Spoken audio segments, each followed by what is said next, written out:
No hay mejor maestro, no hay mejor forma de aprender a hacer algo que por medio de Jesús, por medio de sus enseñanzas, de su palabra, pero también por medio de su vida, porque Jesús es la palabra viva. Literalmente todo lo que está escrito lo hizo de forma práctica y de eso podemos aprender muchísimo. Pero vamos a ver en 7 pasos prácticos el cómo evangelizaba Jesús. Vamos a empezar.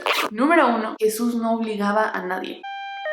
Cuando Jesús empezó a predicar, en el Evangelio de Lucas dice que fue a las sinagogas, es decir, que fue a las personas a las que de verdad querían saber algo de Dios. Pero lo padre de Jesús es que no se quedó ahí, sino que después, a todas partes a las que iba, él predicaba la palabra y él mostraba el amor de Dios. Él salía de las sinagogas, del templo, para tener una conexión con la gente, pero él nunca agarró a una persona a la fuerza para que lo siguiera. O sea, no veías a Jesús con gente amarrada y arrastrándolos.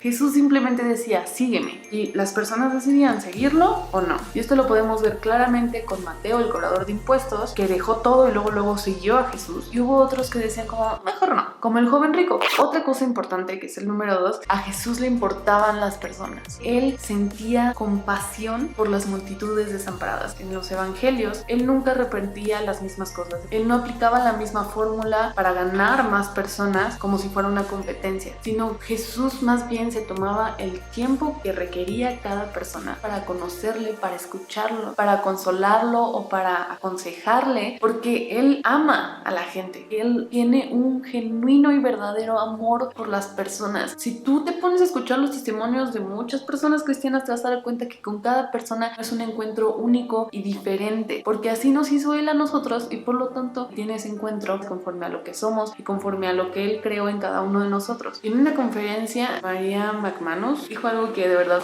impresionante. Si no te das el tiempo para conocer a la persona, tampoco te des el tiempo para criticarla o juzgarla. Y es tan cierto porque ninguno de nosotros, si no conoce el contexto, tiene derecho a señalar. Jesús decide conocer a las personas porque se interesa por ellos, y eso es como nosotros deberíamos de compartir. Que realmente nos preocupe que la gente se está muriendo sin conocer a Jesús, que hay gente que se está suicidando porque no tiene esperanza, porque cree que todo es negro y cuando no, cuando hay un Dios que los ama. Número 3, Jesús siempre fue claro y directo. Sí, obviamente habló en parábolas, pero eso lo hacía con las multitudes. Yo ahorita me estoy refiriendo al compartir de uno a uno. Cuando hacía eso de uno a uno, en ningún momento tú ves a Jesús rogándole a la gente, por favor, acéptame, por favor, ven, por favor, sígueme. Porque tenemos que entender algo súper importante. Una cosa es que Jesús ame a la gente, ame a su creación, nos ame a nosotros. Y otra cosa es que nos necesite. Y Dios no nos necesita. Él es perfecto, Él está pleno en sí mismo y por lo tanto cuando la gente se niega, le duele porque Él los quiere cerca de Él y porque los ama, pero no iba tras ellos suavizando o cambiando sus palabras con tal de convencerlos. Cuando Jesús hablaba, incluso había gente que salió ofendida porque eran confrontados con su pecado.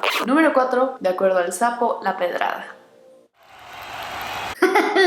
No me refería a eso. Más bien Jesús adaptaba su explicación al nivel cultural, económico, psicológico, de edad y de muchos aspectos con tal de que la gente entendiera, porque si tú lees con cuidado te vas a dar cuenta que Jesús al pueblo sin algún título de nobleza o algo así les daba ejemplos de cosecha, de siembra, de semillas, cosas que ellos manejaban en la vida cotidiana, con tal de hacer la ley más fácil y práctica para ellos, no que cambiara lo que dice, sino que lo explicaba de forma más clara. Pero cuando una persona ya conocía más de la Torah, como lo vemos con Nicodemo, él le contestaba con la misma palabra y le decía, a ver, tú lees esto, ¿qué dice la Biblia? Y cuéntame de esto. Es muy importante hablar al nivel de la persona con la que estás hablando. No puedes dar una clase a niños de 3 años como si la estuvieras dando a gente de universidad. Eso lo podemos aplicar en la vida cotidiana y ¿por qué no aplicarlo en la evangelización? Y es que Jesús cuando platicaba con alguien lo hacía con conocimiento del corazón, con conocimiento de la persona, como ya lo hablamos. Número 5, predicar con el ejemplo. Cuando Jesús hablaba de algún mandamiento, no lo hacía nada más hablar por hablar, sino lo hacía porque Él ya lo cumplía en su vida. Me encanta en la parte donde Él habla sobre los impuestos que les dice, no, sí, darle al César lo que es del César y a Dios lo que es de Dios, ¿no? Pero en los evangelios también explica que Él pagó impuestos. De hecho, Jesús mismo dijo que quien rompe un mandamiento muy pequeño y lo enseña, Él será llamado muy pequeño en el reino de los cielos. Por lo tanto, lo que tú prediques tienes que ser ese ejemplo. Así lo hacía Jesús.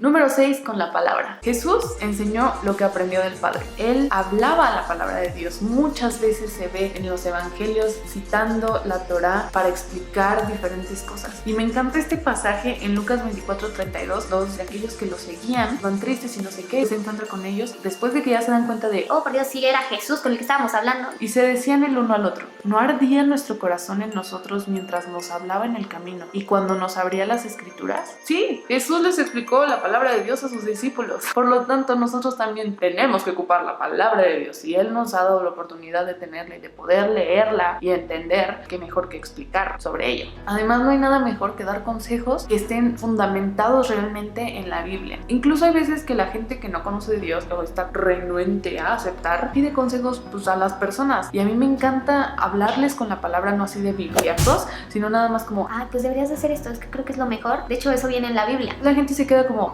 Algo que fue escrito hace cientos y cientos de años tiene una aplicación en la vida actual. y entonces ¡boom!, les muestras que la Biblia no es algo que se quedó en el pasado y que es antiguo y que no vale la pena leerlo, sino que realmente tiene aspectos prácticos que puedes ocupar en tu vida y que son para bien. Y número 7, una de las cosas más importantes, Jesús hacía discípulos. Jesús no estaba interesado en tener un micrófono, un súper espectáculo. No digo que esté mal, si a alguien le encanta hacer eso, adelante, pero Jesús específicamente refiriéndome a él, se interesaba más en enseñarle a sus discípulos. Por eso escogió a 12 de ellos, y de esos 12 hubo 3 que fueron más cercanos, a los que incluso se reveló a ellos mostrándoles su gloria, su majestad. Me encanta que Jesús no buscaba sobresalir de los demás pisándolos o haciéndose mayor, sino que Él vino a servir. Él vino a enseñar y a preparar a las personas para que esas personas fueran y prepararan a más personas. Y Él mismo dijo, ustedes van a hacer mayores cosas que yo. Imagínate, Jesús diciendo que nosotros íbamos a hacer mayores cosas que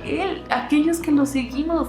¿Qué onda? Ese es el punto, ese es el deseo que todos deberíamos de tener. Yo sé que a veces no es tan fácil porque el ego y miles de cosas y porque seres humanos, pero ese debería de ser nuestra misión, levantar más propósitos, levantar a personas que levanten a más personas, y así se vaya haciendo como más grande el reino de Dios. Y es que no se trata de ser un pastor a fuerza de una iglesia gigante, sino que Dios nos llama a ti y a mí, seas ama de casa, seas estudiante, seas arquitecto, abogado, trabajes en una gran empresa, trabajes en una pequeña empresa, trabajes donde sea, hagas lo que hagas, Dios te llamó a ser discípulos. Dios te escogió para alcanzar a diferentes personas. Dios mismo dijo que Él no quiere que nadie se pierda. Esa es la voluntad del Padre, que todos sean salvos. Él ama a la gente. Él quiere que las personas estemos cerca de Él, pero no a la fuerza, sino que realmente conozcamos su amor impresionante. Por eso nosotros tenemos la tarea de hacer discípulos.